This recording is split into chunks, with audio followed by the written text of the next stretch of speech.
everybody. Welcome to another episode of Tapped In. I have with us today Adam Prowse, who has been a personal trainer for over 20 years and two gyms in the Newcastle area for 14 years, the biggest PT studios in Australia, and has international recognition. So I'm super excited to have him here. He was my first ever PT over 10 years ago.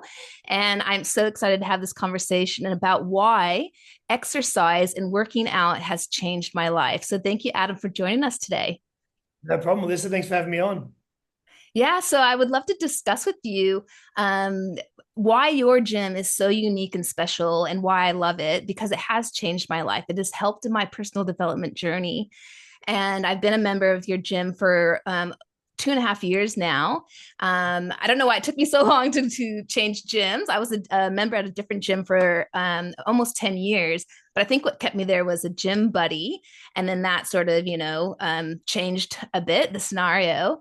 And I was looking for something new to help me motivate because I was full of excuses before.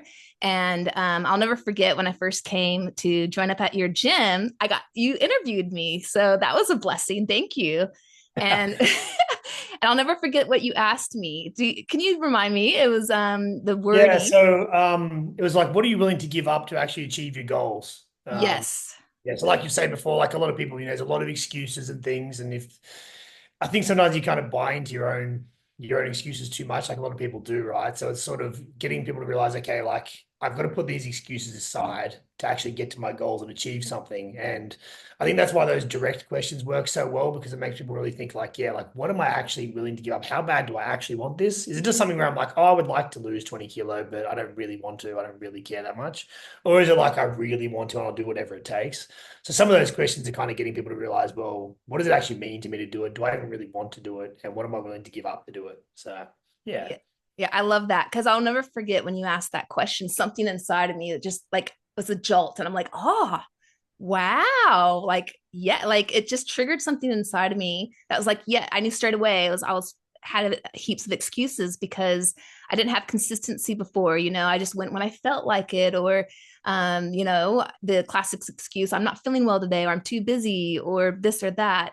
And I thought, no, I'm going to get to the gym at least minimum 3 days a week. And then once I got a PT, which I love, your gym is ran by all PTs, which is fantastic. I was able to then make a bigger commitment. I changed it to 4 days a week, 5 days a week, and then even 6 days a week, which helped me win a challenge back in July of 2023, which I'm super proud of. So, Absolutely um, smashed up. Great. thank you. Yes, I love your challenges. Like I'm going to start a new challenge starting soon with a buddy, which I haven't done before because I'm looking again for something new and different and new motivation. So I love how your gym does challenges. Can you talk a bit about that? Yeah, for sure. So that's why we do different types of challenges as well. Like we have the individual ones and the buddy ones and the red carpet and all this kind of stuff. So like with the buddy one, the whole point is you can kind of team up with someone and it's a bit more fun, but also you kind of feel like you're letting them down if you don't step up to the mark as well. So it's a good little accountability thing for you and a buddy. But yeah, the individual challenges, I think that's what you won last time when you won in July. That was really good because it's more like just about you and your own personal effort. So like we talked about, if you're going through like your own personal journey with fitness, those ones are great to really just you know, focus in for that 28 days and really try and watch the diet and train a bit extra. Like you said, like you kind of went from training 3 or 4 times to like 5 or 6 times. And a lot of the time, like with the challenges, it's just a reason to kind of zone in and really go for it. Because if you're training all year round, you typically like when you think about most sports, there's like an on season and off season. But with the gym and training, it's kind of like always an on season, to be fair, because you kind of do it 12 months of the year typically when you're into it. So naturally with it being a 12 month of the year thing, there's going to be times where you go harder than others and sometimes where you're more focused than others. So I think challenges are a great excuse to kind of really focus in and try and go to new levels. So that's why we run so many different ones is we want to kind of always have different challenges on and different things that you can participate in and get a lot of value from and keep you on track to your longer term goals as well. So yeah.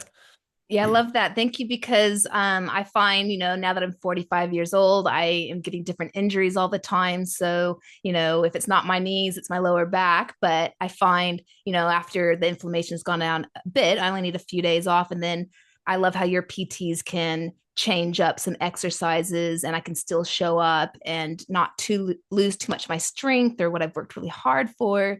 And then once I've overcome that injury, I can go hard again. So, Yeah, um, for sure. That's a big part of it. Like it's because injuries are kind of inevitable when you're doing a lot of physical activity or when you're doing anything physical. So we kind of have some sayings like, if you just sit on the couch all day, you won't get injured, but when you stand up, you probably will. And if you so if you go to the gym all the time, you might get chances of injuries because you're using your body a lot more. But typically, you're going to build a stronger body, and over time, you'll have less injuries and things. But yeah, look, they are part of exercise and being active. And I think that even with physios these days, if you go to a good physio, they don't want you to stop exercising when you have an injury. They just want you to alter what you're doing and trying to sort of work around the injuries while you rehab. So if you've got a lower body injury, you can still do a lot of upper body stuff and other things that don't use that area. So you can sort of rehab the injury and work around it. And if you've got, upper body injuries, you can use the lower body and work around still and still rehab the upper body. So there's still plenty of ways to adapt around. That's what you've seen. Like you've had the injuries, but they don't need to stop you altogether. Like just because yes. you've got a bad foot doesn't mean you stop using your whole body for months. You're better off to keep going and working around, and that's how you keep progressing as well. So you've done very well with that. Thank you. No, I agree with that. I mean, it probably helps. My husband's an osteopath, and he's always saying that. He's like, just keep moving, don't push it too hard, but keep moving. And he says the same thing to his patients and clients. So that's good Yeah, that we're in alignment there. yeah, it's a Um, way to go. You got to keep active and keep moving everything around it, and then just like give it the time it needs to heal, and do the rehab and things on that area. But everything else is still good to go in the meantime. Usually, so it doesn't have to stop you. Yeah, by being really consistent all of last year for 2024, it helped me become a morning person. I have never been a morning person my entire life. I'm a very good night owl. But I've known, with all my personal development and reading different books, one of the key things they say is get up early in the morning. And your gym has helped me do that. One of the things that we have to do with your challenges is make the 7 a.m. Saturday mornings consistently. Yes. So yeah, Yeah. can you share a bit about how being going to the gym early or being a morning person can help in having a better day or in personal development? Yeah, it's a bit of a hack. I think if you get up earlier, you tend to have more hours in general. Like you get more things done. Like because I've kind of always been used to because of the gym environment, like doing PT at 4 and 5 in the morning. By the time 8 o'clock comes, some days I'm like, well, I've done a lot of work and it's just hitting 8 o'clock. Like most people are just going to work now, and I've kind of been up for hours, and so you kind of saw that benefit firsthand. So that's one part of it, but. In terms of like exercising in the morning, they say you're 20% more productive when you train throughout the day. So and you kind of feel that as well. Like when you get up early and you get active early, you feel like you have more energy for the day. It's like your whole body wakes up, for the rest of the day better. So I think that's definitely true, having more energy and more productivity throughout the day.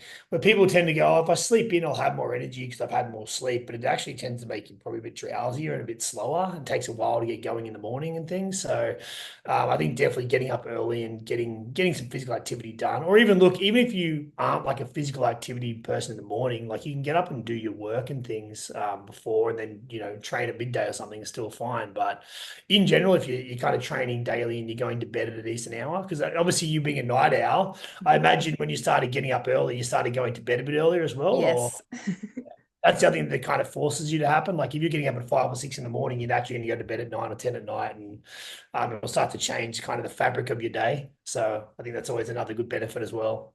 definitely. For 2025, I'll see more consistency and maybe even get to some of those early morning classes. So, something that I love about your gym is you have a wide variety of classes and times. You've got three different sessions, like a 5, 6, 7 a.m.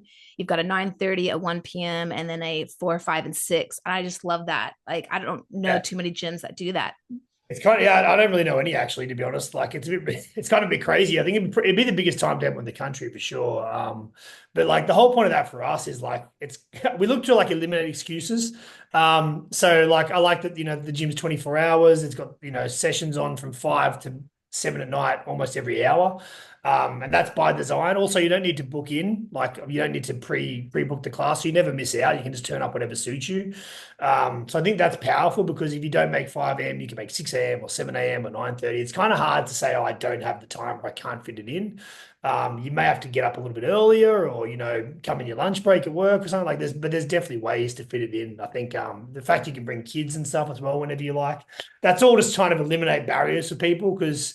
They are real barriers. Like if you have to work, like I remember back in the old days when I had the gym and we kind of didn't have the 24-hour or we finished sessions at certain times. People were like, oh, but I finished work at 6 p.m. and it takes me half an hour to get there, so I won't get there in time. And it was kind of like real limitations. But now we have so many sessions on and all this access, and you can bring the kids whenever and all the kind of, it's just, there's nothing that really should get in the way apart from maybe yourself. So, um, Exactly. Exactly. yeah. I totally identify with that. And that's why I think it was a wake up call for me. Like, stop with the excuses. There's the only person getting in the way is myself. So, um, yeah, I've seen some huge then relay effects and then in my life overall, improvement in my marriage, going to bed at the same time as him, as my husband, and waking up at the same time definitely helps. And just relay effect then in my career, like you said, you have more productive day, more energy. And that was one of my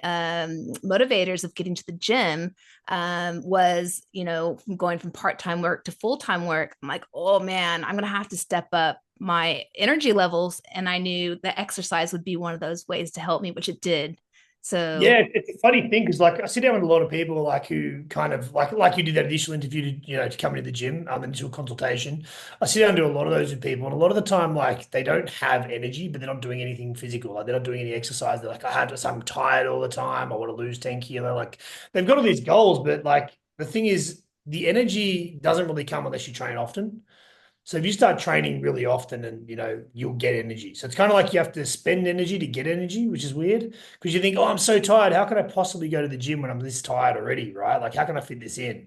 What they don't understand is when you start fitting the gym in, all of a sudden your energy gets so much better for the rest of your life. And you handle a normal day. Like I don't know if you have times now where obviously if you can't make the gym that day, but you've got so much energy because like you're just so used to burning all this energy off. Like you kind of handle a normal day, no worries now. So I think it's also that plus the stress relief side. Like obviously, if yes. you often you're getting those stress relief and the mental side and all those things really helps as well. Keep you at it sort of thing. Yeah, I love that. You've reminded me actually, like my number one excuse was I was too tired after a long day of work. But I found as long as I just got to the gym, like that was the hardest hurdle for me to get over. Just get there, just show up. And then once the class starts, you're like, oh, I'm so glad I'm here. And after the class, you feel so much better. You're driving home, you feel proud of yourself. Like, yeah, Yeah. Like that first 5 to 10 minutes, like when you don't feel like it, if you just go kind of trick your brain and go, I'll just go and do like a little bit, like I'll just do something instead of nothing, right? And you do a 5 or 10 minute warm up, and then you'll probably find like you're really full of energy and you're good to go, and you get through the whole session, and then you finish and you feel great. But if you go off how you feel, you won't feel like it most of the time. Like in reality, like especially as you get older too, like you're not like full of energy all the time. So you're not like, oh, I want to go and exert myself physically right now. Like it's not how you feel. Right? So right. you kind of got to like, put that to the side and just be like, I'm just going to go anyway. And then you'll find the actions kind of your feelings catch up to the actions more than the other way around. Otherwise, if you think, I don't feel like it, you probably never feel like it. So, Right. Exactly, exactly. So I'm just curious to hear about your journey a bit, Adam, if you're happy to hear. So you are still a morning person. Like what would be your morning routine? yeah, these days I'm pretty adaptable. Like obviously at the moment because I'm moving house and stuff, I've kind of been all over the place. But my typical routine is kind of up around 6 a.m. Which is late for me compared to what I used to do when I was a trainer. I had to meet people at the gym at 5 a.m. and 4 a.m. and stuff. So it was more crazy. But yeah, so for me, I kind of naturally wake up around that 6 or 7 mark, more like 6. Typically I do a bit of work in the morning because it's like no interruption. I can get things done.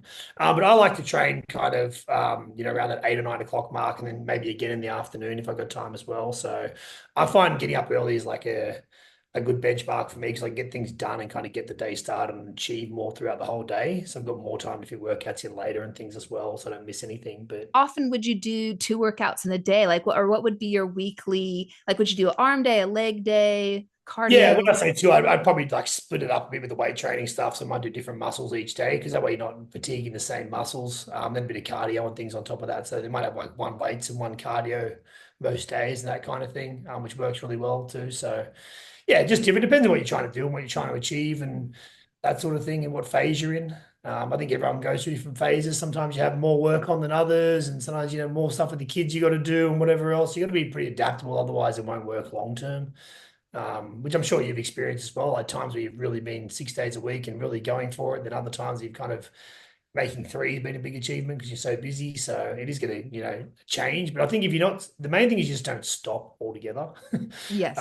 you just stop and have a year off exercise, you kind of go backwards pretty far. And, you got to climb that hill again, where if you kind of keep yourself even just a couple of times a week and keep everything kind of in check, it's much easier to ramp up again and to go from 3 to 6 and vice versa. So. You reminded me of how important it is to have a PT for accountability and for motivation, and just to learn how to like do the weights properly. As a female, I found it a bit intimidating to go do some of the weight training, but once I had a PT, and it's a breeze now. And It's funny you say that too, because like with the whole weight training in females thing, like and a lot of people, to be honest, if you look at your cardio style stuff like run, ride, swim, all that kind of stuff, kind of anyone can do it. Like anyone can get on a bike and pedal and things like that. But when it comes to weight training, there's a lot of science and technique and all these other things involved. So most people tend to get lost in the weights room more than cardio, right? Because everyone can kind of walk and run and do those things. But the weights rooms where a lot of the knowledge and technique comes out, which is where people kind of lose their way or don't know what to do, which is very normal. So that's where your PT will come in and kind of close those gaps and not just give you like effective workouts so you get results, but also kind of teach you how to work out as well. So that's where the benefit of them is really just making sure your workouts are good, you're learning, you're doing it all correctly, you're avoiding unnecessary injuries and things like that. And that'll really help with that side of it. But yeah, like if you want to always be doing weight training because musculoskeletal, it helps you get you getting older, you better bones and strength and that kind of thing. But really it's a shape and the tone and that as well. So in terms of like losing weight, like if you're building muscle, your metabolism is going to be higher, which means you just burn more calories doing nothing, which is always good. But yeah, you try to change your shape and your metabolism and those kinds of things, and that'll really help with the fat loss side as well. So I also found drinking my protein drinks really helped me when I won my challenge. Is it better to drink them before or after a workout? What do you recommend? yeah, look, typically like after, because that's when your body's kind of susceptible to like taking on more protein to repair the muscle and that sort of thing. So pretty much when you train, you break down the muscle. Your body needs to repair the muscle, so therefore the protein is going to help repair the muscle. Which is why if you take it in that kind of half an hour after you train, it's typically like a bit more effective. But in general, look, just having enough protein is probably the main thing throughout the whole day.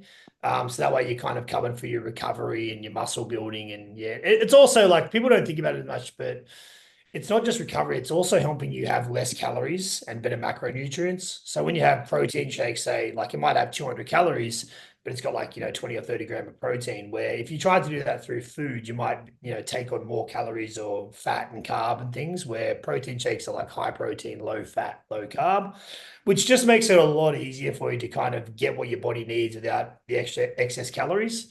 Especially when you're trying to maintain or lose weight. That's a big thing. So yeah, that's why we actually just launched supplements through the gyms as well, where you can order stuff and it auto ships to your house and that sort of thing. And the whole point of that for us was just trying to like help people with their weight loss journeys and their recovery and that kind of stuff. Because I find that if you get someone training regularly, the next big thing is just going to be the nutrition.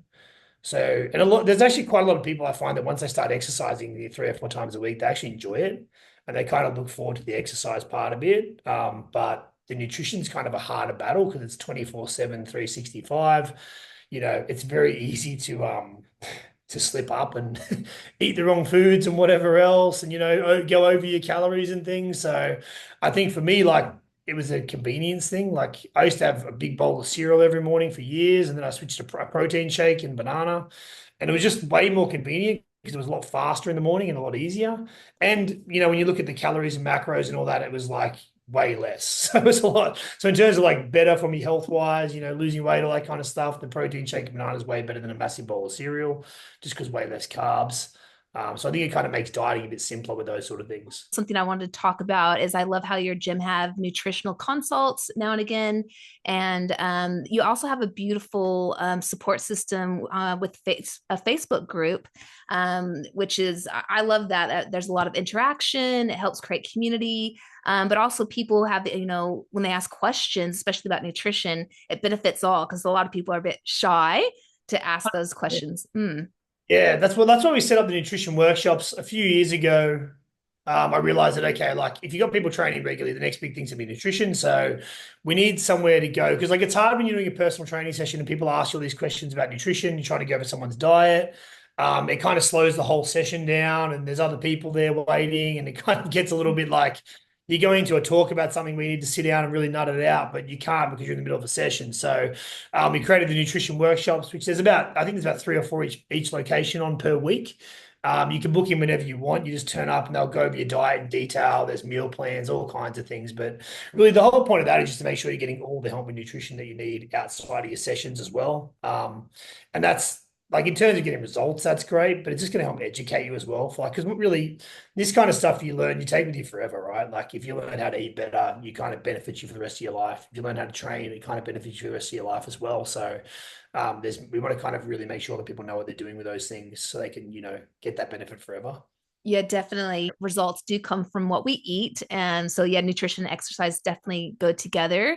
And one of my goals this year is also to break my sugar addiction habit. I must admit, I want it every day, right? Do you use like 0 calorie, like so like Coke Zero and things like that? I don't know. No, I want the real stuff. I don't want any of the fake stuff. Yeah, actually, like we've got those vending machines at the gym now that pretty much everything in there is really healthy. So that was kind of a part of it. Like me and the staff have actually noticed it ourselves because like we can get stuff out of the vending machine now and all the like we read the calories and macros on the back and things, and a lot of them are like quite healthy and quite lean. Like even like I don't know if you've had them, but there's like the chips in the vending machine that they have there. They're protein chips. So they're very high protein, low fat, low carb. So when you're craving chips and you have that kind of thing, it's like a bit of a hack almost. Like it feels like you're cheating, but you're not. So Yeah, um, nice. you probably get there are like lollies and things you can have that are like higher protein and like they feel like you're eating lollies, but they're not. There's no sugar and stuff. So sugar is a very hard one to break. It's probably one of the hardest addictions, to be honest. It's made to be very, very addictive. So Right. Yes, that's why I'm working on my EFT accreditation skills. I'm actually going to work on showcasing how that will help me break my addiction. So that's the goal this year. oh, So yeah, I'll be talking more about that in another podcast. So keep a lookout for that, yeah, people. that's a good one to break too. Sugar, like if you break sugar, you'll probably find health wise you're a lot better. But like even just fitter, lose more weight, all that kind of stuff. It all helps big time without sugar. So yeah. You think, and can you explain to us, Adam, like the major differences between the macros and Calories are just like units of energy. So the biggest thing, like all food has calories. So when you have food, it gives you calories, which you have to burn off. So the reality is that what like weight loss in general is if I eat too many calories and I don't burn enough off, I get excess fat. So if I don't eat as many calories and I burn more off, I lose fat because my body eats the fat. So pretty much you always want to keep your calories under control because if they get too high, then you're going to gain weight. If they get too low, obviously you'll lose a lot of weight, but you'll probably feel pretty crap as well. So calories is always one part of the game. And the other part is macros or like macronutrients, which if you think about like protein, fat, and carb is the main three sort of things. So protein, fat, carb. You really want to try and have like high protein, low fat, low carb as much as you can, because that'll kind of help you with your weight loss. Like protein's great for repairing muscle and making you feel fuller. Obviously, carbohydrate is great for like energy, like quick bursts of energy and things, but also it gets stored as body fat if it's not used, like anything does. And then obviously, if something's really high in fat, it's going to be hard to burn off as well. So you still need all three, and you need the good ratios of them. But typically, like if you look at most people's diets, they're too high in carb and probably fat and sort of a little bit low in protein. So most people you find if you just increase their protein and naturally just kind of lower their fat and carb, they'll start to get way better results pretty quickly. yeah, Yeah. I definitely identify with that because that's what I did. I just really focused on my protein. And my husband loves his meat. So A lot of meat, a lot of, yeah, protein That's where that shakes. carnivore diet came from, where we just eat meat, right? Because meat's very high protein, kind of typically a bit lower, like lower in carb, because not a lot of carb in meat, and then lower in fat as well for a lot of leaner meat. So that makes sense. Like if that's what I say, main meals, if you have more meat and you're gonna have more protein, it's gonna fill you up, and then you're probably gonna eat less of the fat and carb and those kinds of things later. But a lot of snacks, like I don't know if you notice, as you go to cafes and stuff, a lot of snacks are really high carb and they're more carb and fat based. Like you want to get a brownie or whatever, a muffin or something like that. Like there's not much protein. It's all fat and carb. So it's really easy to find foods that are high in fat and carb, and like lower in protein. But you really want to look at like high protein, lower fat, lower carb. They're the ones you want to gravitate towards, and you always get better results. I love how you just recently shared a PDF with some healthy snacks in it. So I appreciate that. That's been really nice. Yeah, no problem. I've got a lot of PDFs and like ebooks and things we're releasing, just mainly for fat loss foods and different things. I think that's where a lot of people want it. Like, because like I said, like main meals, you can easily have like, a bit of meat and vegetables and things. It's kind of easy to eat healthy on a main meal. But when it comes to snacks, a lot of stuff is not really not geared the right way. So yeah. For anyone who hasn't joined a gym and they've been thinking about it, what's some advice you could give to someone who's sitting on the fence and wondering, they're a bit nervous about it all and not sure where to start? What advice could you give to that newbie? Yeah, for sure. I think with a newbie, like a lot of it's in their head, to be honest. Like I've seen people pull up to the gym car park for a consultation and just drive away. 'Cause they're like, and they've rang them and they're like, oh, look, I'm just too scared to come in. And look, like my gym is like a personal training studio, so it's kind of private. It's a bit different to like a big commercial style gym. So with a gym like mine, it's not going to be intimidating. It's going to be judgment free, that kind of stuff. So it's like if someone's scared to come to my type of gym, they will be petrified to go to like a commercial gym at first. So I think it's like picking somewhere that you're kind of comfortable to go and understanding that like there's going to be a bit of anxiety around it typically if you're worried about it, but that's also something that is probably more in your head than you're thinking. Most people who are at the gym already don't really care. Like they're not Yes. judging. Yeah, like you would know this too. Now Yeah. you're quite regular, right? So Yeah. probably see there's probably new people coming now, and you hardly even really notice. Like you're not like staring at them or paying attention. You're just kind of worried about yourself. So Yes. I think everyone feels like everyone's watching them when no one really cares at all. But yeah, typically if you go to like a big commercial style gym, you're going to have way, way more people. And that can be a bit more intimidating for a lot of people. So if you get them like your PT studios and things, it's obviously going to be like a higher service level. You're going to be a bit more private. There's probably more similar people in the same boat too. That just want to kind of lose a Yes. bit of weight, turn up and get fit. That's kind of our main like demographic of client where other gyms can be a bit more like bodybuilder based, so they want to get massive and stuff like that. So it's just different gyms based on what the people want. But I'd probably go for something like a smaller gym or a PT kind of service.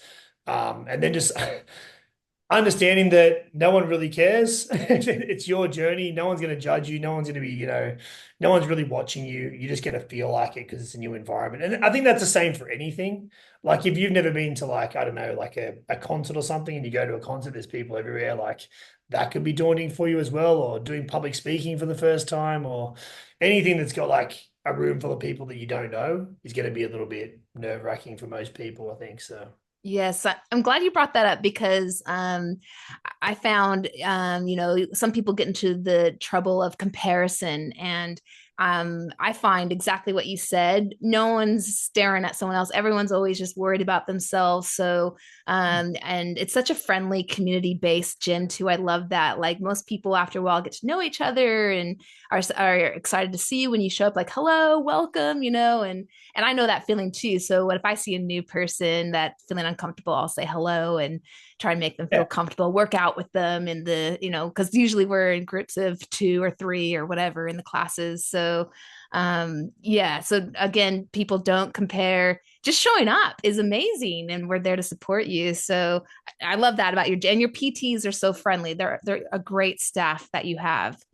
Yeah, great. Thanks. So we got a good team and they're like we make a big deal about making people feel welcome and kind of, easing the nerves of people and stuff. Because really once you like I think everyone's nervous at the start pretty much in most of these types of things. And then by the time they've been there for a while, they're like you just really relax. Like you don't even really think about it after a while. It's kind of funny, but when you first start, people are like, oh, or they have these weird things like, I need to get fit before I start. And I'm like, the whole point of starting is to get fit. So you don't need to already be fit to come here. It's kind of like not the point. So yeah, but I think the environment definitely helps a lot with that sort of stuff. And like you were saying, like you meet people there, like you meet people who are kind of on the similar path, and you make new friends and things like that as well. So I think it's like dangerous if you're relying upon a friend to come with you all the time, because ultimately, like that friend, anything could happen. They could break their leg, or they could move away, or like they might get sick, or like there's all these things that could stop them from training, but it doesn't need to stop you. So I think if you can make it kind of more about yourself and you getting involved in it, you'll meet other people there and things, and it won't matter as much. But ultimately, you want to be kind of reliant upon you and the community rather than just one individual, I think.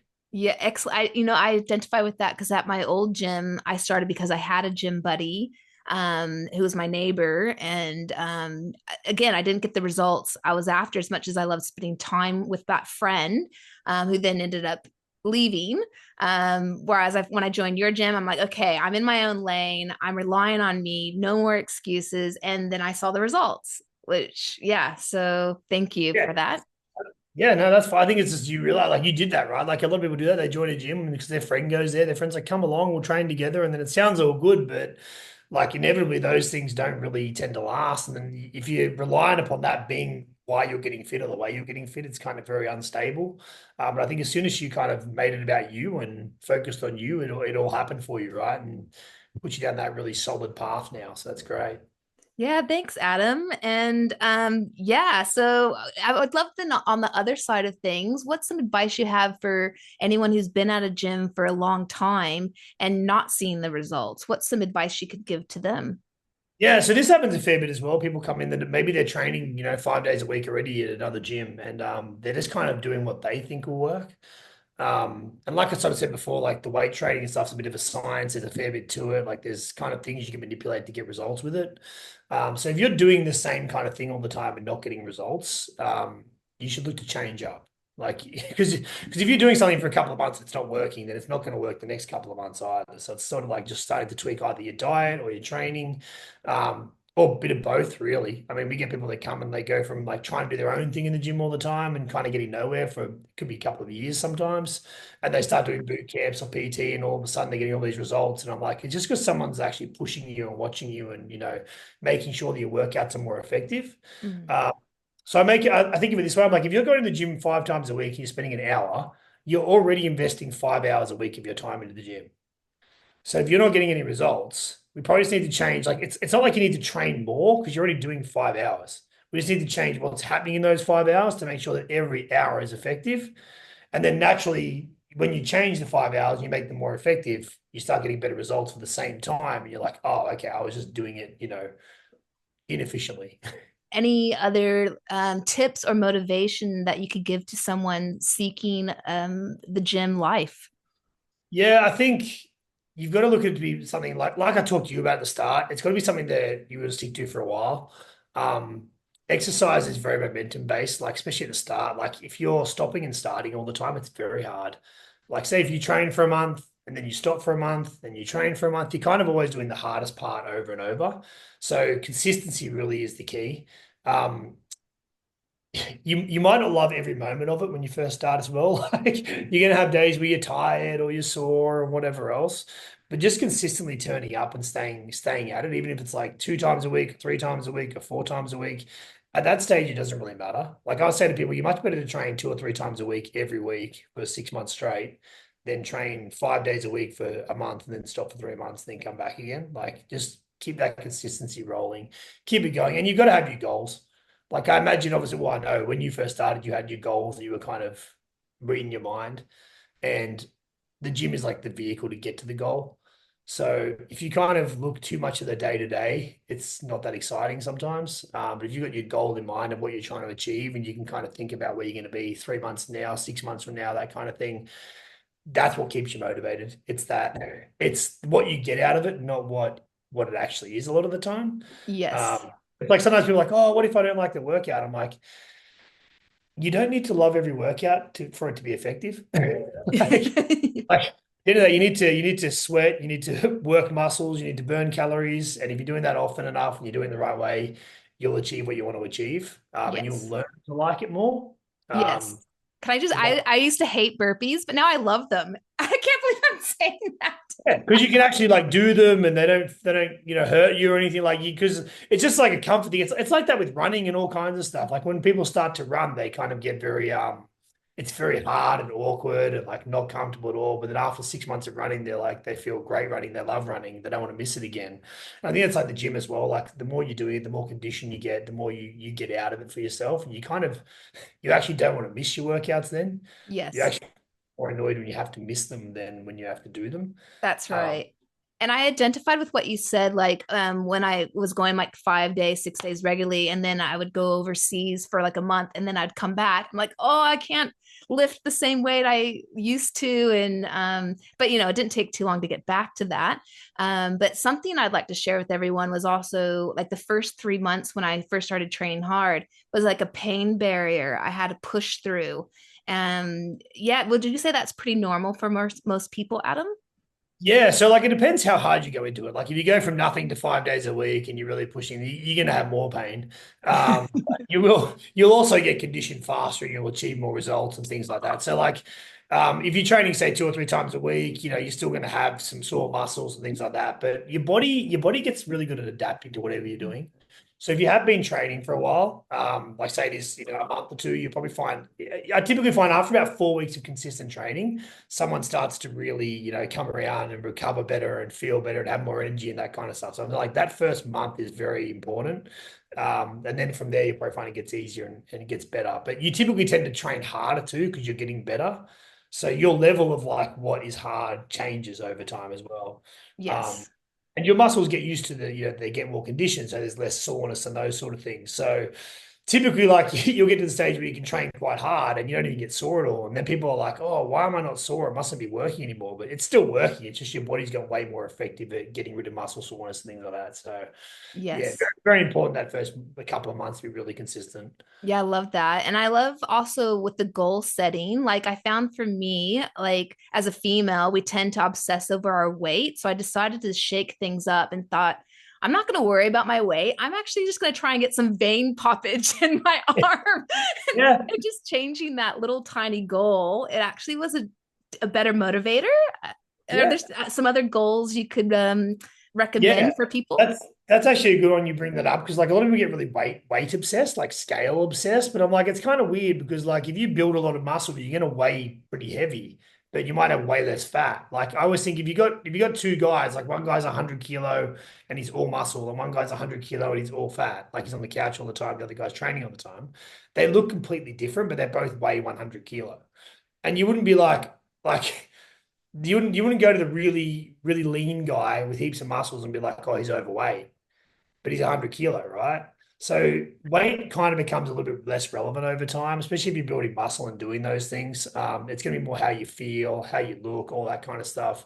But like if you focus on, because when you think about losing weight, it comes back to like training and diet, nutrition. So I'm like, cool. If you focus on your training and nutrition and getting those things right, the weight will kind of just come off as like a byproduct. And you'll get fit and strong as a byproduct just because you're training regularly and then you're eating good. So it all comes together and you get what you want. But you get what you want through the process, not through, obsessing about one thing. It's just, Yes. am I getting my sessions in? Am I eating decently? Cool. Let's measure, let's track, and then you'll see it all happening. Awesome. I love that. And just show up. Just show up, right? Yeah, just showing up is huge. Like every day that you like, if you're showing up regularly, you're burning calories, you're working muscles, your body's getting conditioned, everything will just get easier over time. That's why I'm like, it's okay. Like whether you start off at 5 days a week and go nuts and go for it, you'll get results for sure. But if you start off at 3 days a week and then build up to five, that's also fine. It doesn't matter, but you have to be consistent either way. And then that's where you get all the momentum in your favor. And then like even now, like because I've been training for so many years, like I can have times where things are crazy. I'm overseas for 3 weeks. I come back and I might have a week or two of training where I'm like, have to kind of get back in the game again. And I'm a little bit weaker than I was, but because I've been training for so long, my muscles remember and they just kind of get back to that higher level very quickly again. So the longer you can kind of do it and the more normal you can make it as part of your lifestyle, you kind of get those benefits long term where you don't lose it as much. But when you first start, like if you, like I said, if you go really hard for 3 months and stop for 3 months, you'll probably find 6 months later you're kind of back to where you started again. It's kind of very frustrating. And I think a lot of people repeat that same process all the time of stopping, starting, stopping, starting. And it can be pretty exhausting and hard to get anywhere. Yeah, it's interesting you mentioned that because I love how you invite anyone to be included in your challenges. And I find I see some of the same people who just sign up for the challenges. But yeah, what are some pros and cons of just doing the challenges or signing up with the gym altogether? So like challenges are really just kickstarters. Like they're good, like I said before, they're like whether it's 28 days, 6 week, 8 weeks, they're just a period of time where you focus in. So they can be great for someone to get started on, or they can be great for someone who's already training to get a bit of a kickstart again and get, just maybe focusing on diet and up their sessions per week and things. But ultimately, like if you're always relying on challenges, it's going to be hard to get what you want because they're not on all the time. So, like I was saying before about like training, say, all year round, there's 12 months in a year. So you're not going to train at absolute maximum for the 12 months. You're going to have maybe 3 or 4 months where you're training pretty hard, maybe 3 or 4 months that you kind of just, doing the bare minimum, and then the other 3 months where you're still pretty good. But over 12 months, the fact that you trained all those 12 months is what's going to really be the compound effect that gets you the most results. It's not going to be like, oh, I had that 1 month where I went really crazy, but then I didn't train for 11 months. So I kind of, there's sort of no point. So you'll never beat the longer term stuff. As I said, challenges are great. They're like a tool we use to kickstart people or to, like you said, you love doing the challenges, but you train all the time. So it's a good like chance to focus in and go harder. But that's really the main tool they're used for. You'll never be consistency over time. Yeah, it's just something new and they're different all the time. Some extra motivation to keep it interesting. Consistency is key, definitely. And I love having a PT and teaching me how to lift weights properly to prevent injury because I've done my lower back, I've done both knees, I've even done my heel, but it hasn't stopped me. Like I just know how important exercise is to help with overall life. So, Adam, can you give some information to our listeners where to check you guys out online? Yeah, so we're kind of everywhere. We've got our website, which is just www.adamprowse.com. We've got Facebook and Instagram. So if you just type in Adam Prowse personal training or even Adam Prowse, it'll probably come up. So yeah, anywhere on socials or website is absolutely fine. We are more than happy, like that consultation I did with you, Alyssa. We do that with everyone. We want to sit down and go over goals, injuries, and medical and kind of make a plan that's going to suit that person individually. And then obviously, go from there with what they want to achieve for themselves personally and help them as best we can that way. So Yeah, thank you so much. You guys have definitely helped improve my life. So much gratitude to you and your team. And yeah, thank you so much for joining us today. no worries. Thanks for having me on. It was a real pleasure.